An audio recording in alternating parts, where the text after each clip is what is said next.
Welcome to the Hot Girl School, the podcast where we redefine confidence and go way beyond the reflection you see in the mirror. We're your hosts, Lauren and Danielle, here to empower you to embrace your inner radiance because confidence is so much more than looks.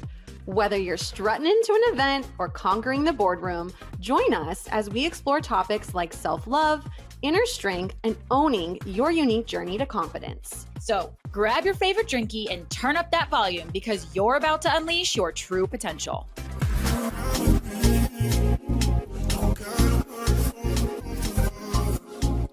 Welcome back to the Hot Girl School, where we're all about leveling up your life with powerful insights, confidence, and self-discovery. Today, we're diving deep into a topic that's incredibly valuable, though it doesn't always feel great in the moment. We are talking triggers. Yep, those prickly moments that seem to come out of nowhere, bringing up reactions you might not understand at first. But here's the twist. Triggers can be your greatest teacher.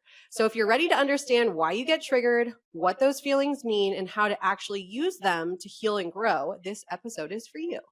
Grab your journal, get cozy, and let's dive in. Taking notes on this one. Hey, hotties. Hotties, where are a little triggered hotties? I know we are. Yes, we've all had those moments, right? Yes. And you're like, what was that reaction? And then afterwards, after time passes, you go, gosh, it wasn't as bad as I thought it was. But in the moment, it can bring on so much and it's unclear and you just want answers and you want it to stop. Really, that's what you want. You just want to stop being triggered. So we're going to talk about that today. Yeah. So what are triggers? Woo. Do you have a def? I mean, we have a def. Okay. We have like a specific def for you today. Okay, so triggers are emotional responses, right? That pop up when something stirs up like a past experience, a belief, a childhood trauma, maybe someone said something mean to you. It can also be like deep and subconscious. So it's an emotional reaction. A trigger is an emotional reaction that's kind of unwanted, right? Comes out of nowhere. Have you ever had a trigger? Oh, yeah. Tell us about one. Plenty. Yeah, I know. I'm like, which one do I want? I mean, I feel like an easy one to just fall back on is a relationship, right? Sure. So somebody treats you a certain way for so long that when you go call him and he doesn't answer, I would immediately get anxiety because I know he's doing something wrong. Even if he wasn't doing something wrong, I had been trained for so long that he was really cheating on me. And so if he didn't answer his phone because he was in the shower, I would immediately get anxiety and I didn't know how to calm down and it would totally derail my day, my moment. I could not get back on track. Yeah. So like a trust trigger. I mean, I've never had anxiety before in my life and I didn't really know what was happening to me. It's when it's a new feeling and you don't know who to talk to about it because you don't even know the word trigger if you have never experienced it. Sure. So that was definitely about trust, but I don't think it just was. But I think that's a common one. Like, listen, I've been cheated on. You just shared with us that you've been cheated on. I think it's something that a lot of people go through and we don't always talk about it because it's embarrassing, right? And it can feel like, what did I do wrong? But I think that's a really good one. So if you're triggered by somebody not responding to you, even if it's a new person and they've given you no reason to not trust them, you have to, and this is where the teaching moment comes in, right? You have to sit back and ask yourself, am I projecting my past experience onto this one? And that can, and we'll get into this a little bit, but that can cause some self-sabotage. So that's a great one because I feel like, especially all of us girls can definitely relate to it, right? What do you got? I mean, there's so many, right? So I feel sad that you have to say that, but I said it too. So yeah, there's so many. So another one that I think is a totally different example, but probably a lot of people could relate to is, so if any of my sales people or knew you were going to business, this is a good one. And I think it happens all the time in business. Yes. And let's hear it. So I would say for me, I am like a recovering people pleaser. Right. And I also really I'm competitive. I like to be good at things. So in sales, part of getting good at sales in psychology and all of that is getting critical feedback. So for example, having like a sales presentation and then having a sales manager review your call and walk you through it. I would get like sweaty and nervous. And I hated those experiences so much. And I started to ask myself why.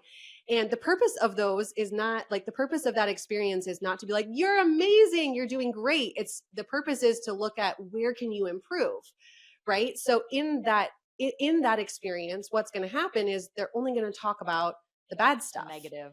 right? And I think that there's I had really, really tough sales mentors, and I do it totally different with my mentees. But there is this criticism that comes with it, and I would get triggered. I would get defensive. I would be like, well, no, I said this because the prospect said that. And I had to really learn to be like, okay, this isn't a personal attack on if you're good at your job or not good at your Like you job. literally put yourself in that position to get the feedback. Yes, and feedback is totally a gift, and it took me a while to get there.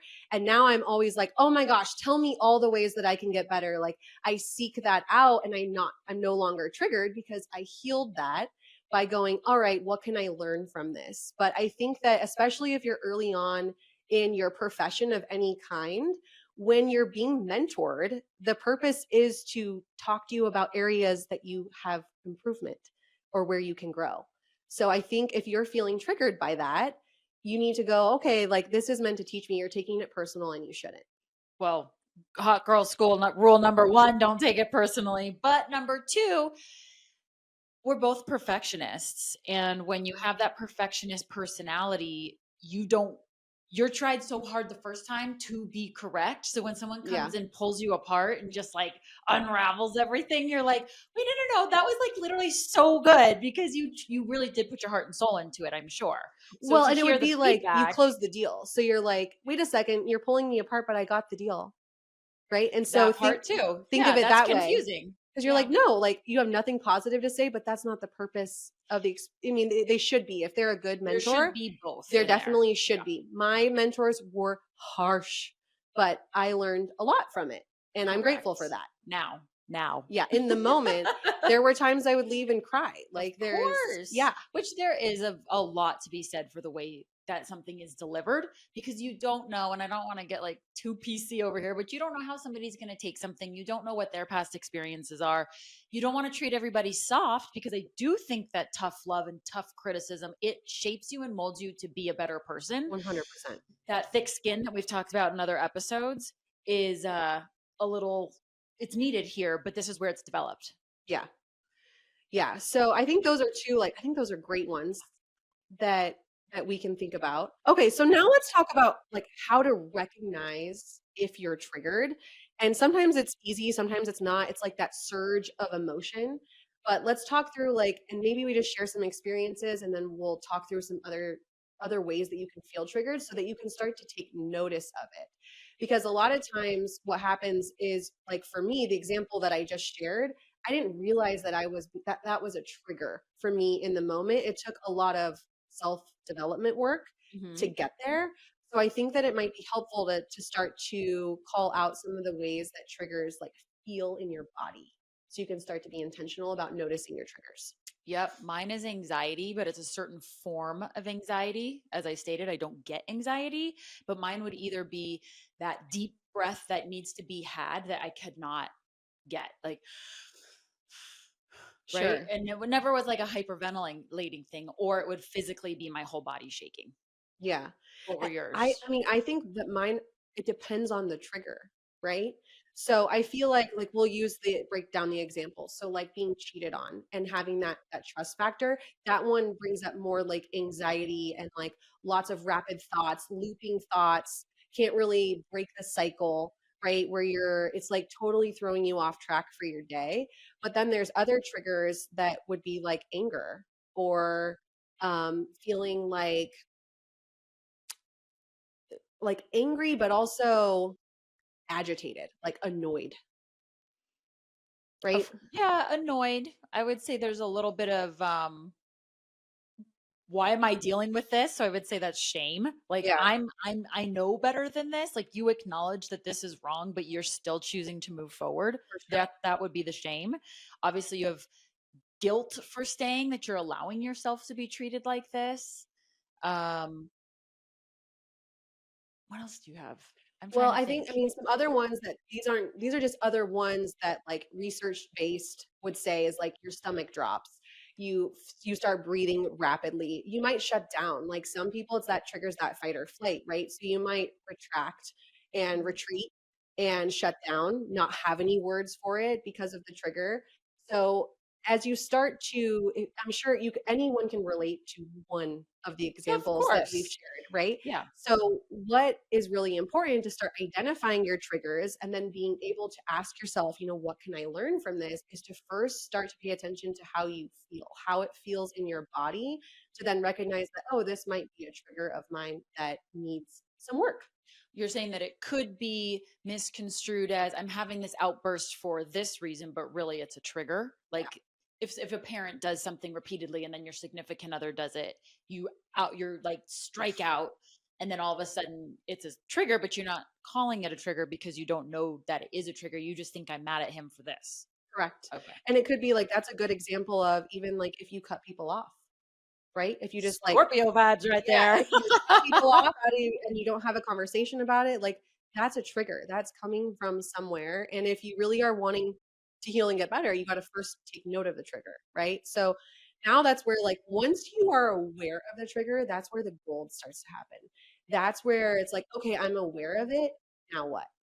Right? And that's where you start to heal. So that's when you can start asking yourself, what is this meant to teach me? What is this here to reveal? And then you can figure out how to heal that trigger. Okay. Is the next step healing? Yeah. Let's go. So let's talk both, about, maybe we use both of our examples. So obviously you're in a super healthy relationship now and very happy. You guys have built a great foundation. Do you notice like that trust trigger coming up? And if so, what do you do about it? How, like, are you still working on it or are you healed from it? I would say 93% healed from it.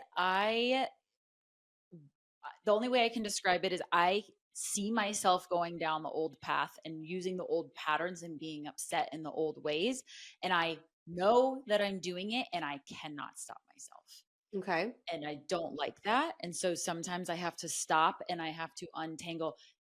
He might be doing the same thing that this other person was, which is not cheating. Let me be very clear. There's no cheating in my relationship. But if he does something that reminds me of what the bad guy did, then that's where this comes out. And it's a step back. I need to talk to myself and Mhm. say, this is two different people. This is two different experiences, even though it's the same action and my body's reacting the same. I know better. And this is not something I need to be upset about. Sure. And so And then what happens there's, to you? So when you go and you have that conversation with yourself, then what happens? I'm still angry. Don't know if the anger is at myself, but my body, like the body keeps score, Score. right? Yeah. So like my body still goes through the emotions, and I have a hard time letting it go. Even though I've talked to myself and justified like he's doing literally nothing wrong, Yeah. I am still mad and I'm grumpy. And then I just like let him know, like, hey, I just need to be by myself right now. I don't want to go into it every single time, which isn't often, but I don't think he needs to keep hearing, like, well, my ex boyfriend. Right. Yeah. That's That's not not going to help. fun. That's No. not healthy. It doesn't feel good to A, always repeat it, and B, like keep bashing myself down for it. Yeah. So yeah, so it's still a work in progress for sure. And I definitely notice it and it's gotten easier and better. And people give that example of like I'm floating above and I can see myself below. Yep. That's almost what it is I'm standing on the side watching myself go down this destructive path and I know better. So it's still a work in progress. Love that. What are yours? Yeah. I mean, I would say that. So I would say, like no one's perfect, right? I don't have it all figured out. I definitely still have triggers, but because I have been intentional about learning how to deal with them, you can really stop yourself from that self sabotage and go, whoa, whoa, whoa, what's happening here? And even just the question of what is this meant to teach me? What is this meant to reveal? Like, why am I feeling this way? And especially when it's something that you thought you've already kind of dealt with, That's the right? absolute worst. Because you're proud of how far you've come. And then Totally. you get thrown back in the situation and you're tested and you're not passing the damn test. That is what is almost more hurtful than the fact that you're doing it. Yeah. It's like, oh, I didn't learn the lesson. Well, and it's like habit stacking, right? So the more that you do something, the better you get at it, the more confident you become, and the easier it is for you to make a different outcome the next time that same thing shows up in your life. Triggers are the same. once you decide that, hey, I don't want to feel this way in my body. Hey, I don't want to have these types of reactions. I want to have control over my emotions, because that's a lot of what it has to do with too. Then the better you get at it. It's always going to be a work in progress. But once you make the decision that, hey, I want to figure out why I keep, getting drunk and saying mean things, or why I keep getting in relationships where they cheat on me and I have the same trigger, or why at work when I'm getting feedback, I leave crying and like I want a different outcome, that means that you need to start working on triggers. So if you feel those, and emotions are normal, right? And you're still going to have them, but as soon as you start dealing with them, then you build tools and that habit of not having the same reaction, maybe shortening the cycle of it and really starting to expand in the person that you are, because you're growing. You're spotting them earlier. You're growing through triggers. Yeah.